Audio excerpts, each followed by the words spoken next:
Hello, everyone. Welcome back to PhotoNotes. As per usual, I'm here with my good friend, Wayne Capilli. How you doing, Wayne?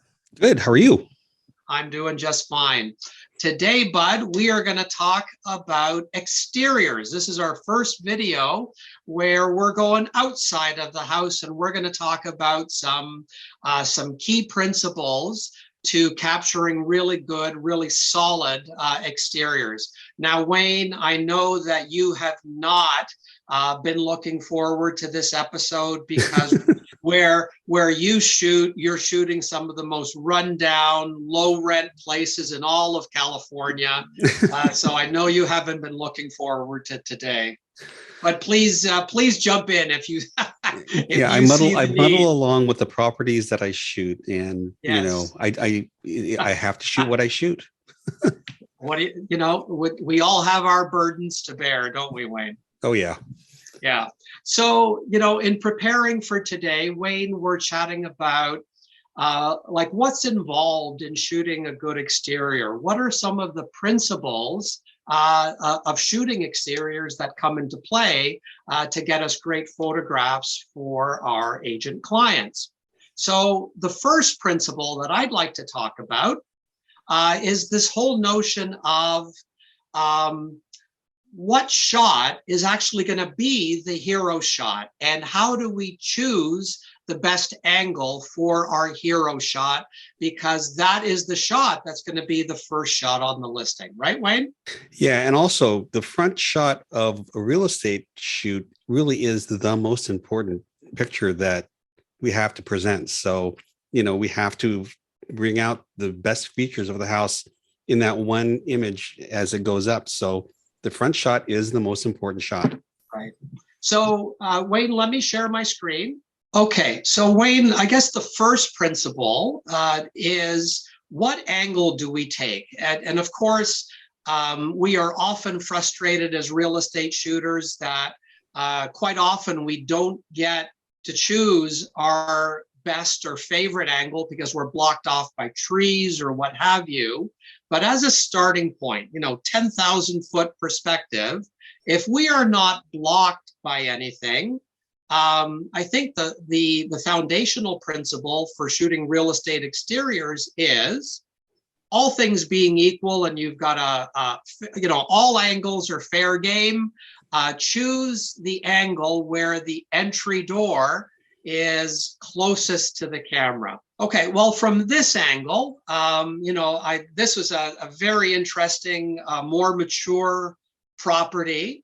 And from this angle, we see a big chunk of the house. But the issue here is, and Wayne, I tried to avoid it, but my eye keeps getting pulled to the bottom left corner where that large garage door is. Right, and the living space above it. And the living space above it. And, I tried to use that walkway to kind of lead the viewer's eye in. But at the end of the day, and even though it's been many years since I've seen this photo, captured this photo, it's funny because my eye still goes to the left side of the frame. Whereas the photo that I submitted as the first photo in the listing was this one here. Oh, much nicer. Yeah, and I think this is really the starting principle, that if all potential angles are available to you and you don't have certain angles obstructed by vegetation, trees, bushes, what have you, then choose the angle where the entry door is closer to the lens than the garage door, because I think it sends a message about, well, first of all, the fact that the entry door is closer to the camera makes it disproportionately larger, right? Yes. When shooting on an angle. So because it is a little bit larger, or seems larger, it's almost as if that message of here's the entry door, welcome, come on in, gets communicated more loudly, so to speak. So I think these two photos kind of represent that first principle, that all things being equal, if you have an opportunity, if you have unobstructed angles to the front of the house, then the hero shot, vastly more often than not, will be the one where the entry door is closest to the camera. Also, one of the things, though, and this is one of those things we have to decide, is the shot from the that shows the garage kind of shows the size of the house better, but the shot where we have the entry, it really shows it is more of a welcoming shot. So, one of the other things that we want to do to show the proper size of the house is by shooting it at an oblique angle, so we can actually see the shape of the house. Yeah, exactly. And I mean, at the end of the day, obviously, I submitted both photos to my agent, but I strongly recommended this one as the lead photo on the listing.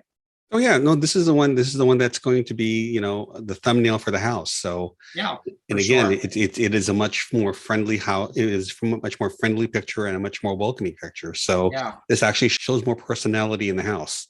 Yeah. Now, a moment ago, Wayne, and actually it was interesting that you mentioned it because it'll be a nice transition to a house or two that I know you wanted to show, where you talked about the depth of the house and the dimension of the house. And I think that's really another important variable here that quite often for real estate, sometimes it's really fun and it's kind of, we get a sexy result when we do 1 points. But for real estate, shooting on an angle kind of serves the listing better because you're showing depth and dimensionality. And I know you have a great photo for that. So why don't we turn it over to you? Okay, Tony. So this is showing a house, so we can actually see the shape and size of the house. And this house is in a mountain, and I wanted to be able to show its proximity to where it's sitting. And I wanted to show the actual size of the house. And it was just kind of simple to, shoot it at this angle. Well, what's interesting here, Wayne, is because architecturally, this is such an interesting home. And I'm sure you probably took a 1 point of this, to please the architect, because it has so many interesting lines. But I think this one here, not only would it please the architect, but from a real estate perspective, I really think it adds to the listing because, a 1 point can show the environment that it's in. You're still going to be showing this house relative to where it sits and, by the mountains and the trees and everything.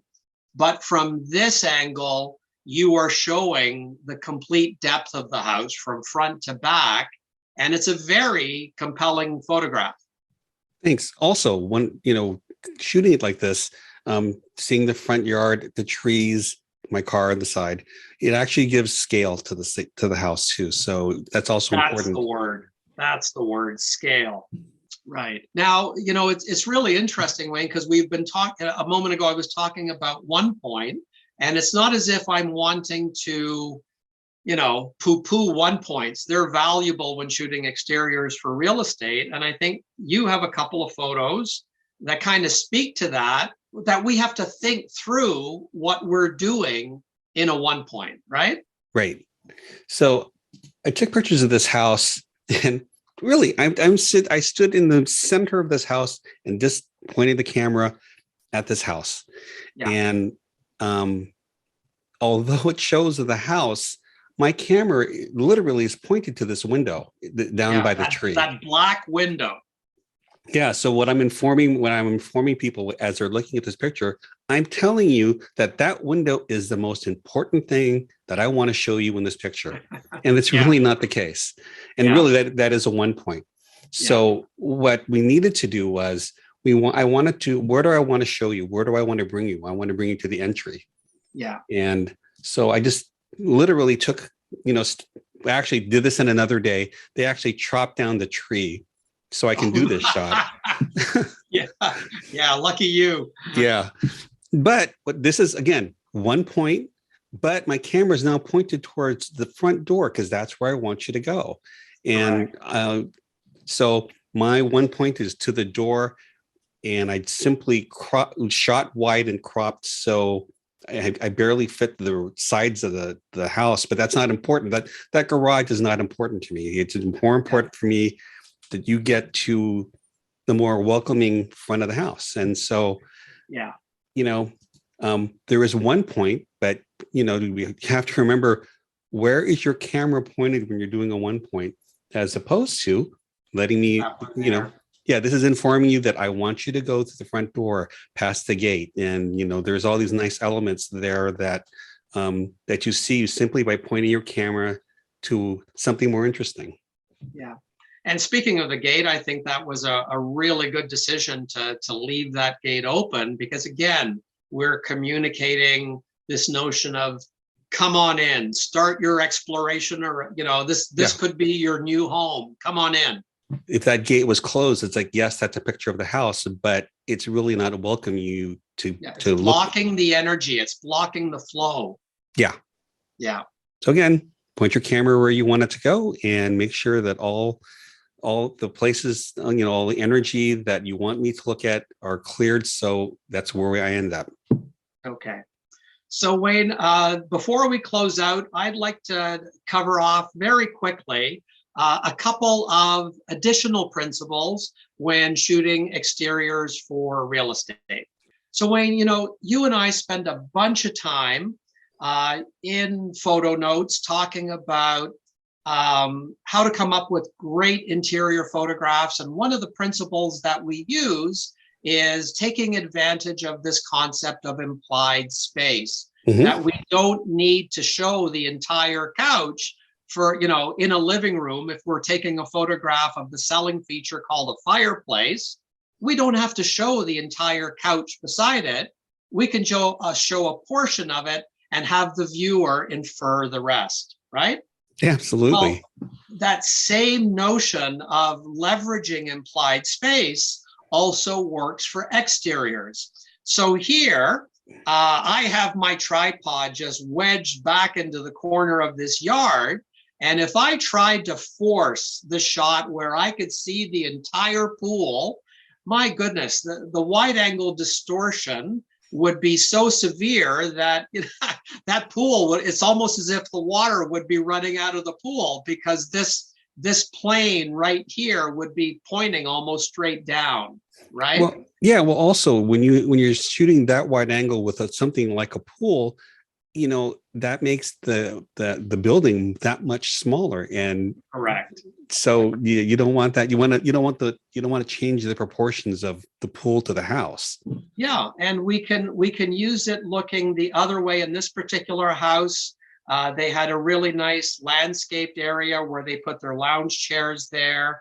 And whether it's a wider shot like this one, or more zoomed in like this one, we can really use this concept of implied space to give a reference point for the viewer to have a better understanding of the surrounding area. And the theme here, the principle here, is look for bits of charm in the house that give a vibe to the listing, a feeling, a sense of specialness to the listing. So for example, this one here, we have this big house right on this estuary. We have this beautiful pier. So of course you take this, I took this money shot from the end of the pier, looking back to the house, and then looking back, from the property, looking back to the pier. But what I was really taken with, Wayne, was that right at the beginning, right here, of this pier, the homeowners hired a local metal artist and had this beautiful gate designed at the end of the pier. And I thought, boy, what a nice piece of charm to add to the listing, to make the listing seem unique. And I got to tell you, my agent it was interesting because they loved the shot, but I remember them being really, really pleased with this one because it was such an expensive gate and it just added to the vibe of the house. You know what I mean? Yeah. Go back to the first one where Yeah. And when, when we're talking about charm, really what I like about this picture is I do want to be there. This is someplace that I want to be. This is someplace, even if I'm not buying it, this could be like a shot for a vacation home, but it has such nice qualities about it that I want to be in this. I want to be where you took this picture. Yeah. That's about it in terms of our approach, some of our thoughts on best practices to do exteriors for real estate. We hope you enjoyed it. Thank you for joining us. We hope that you'll be back next time. If you have comments or suggestions for future topics, please let us know. Wayne's going to leave some of our contact information at the end of the video. So please drop us a note. Let us know what you would like us to cover. And on that note, my friend, you take care of yourself, and we'll see you next time. Thank you very much. Okay, thanks, Wayne. Bye for Bye-bye. now.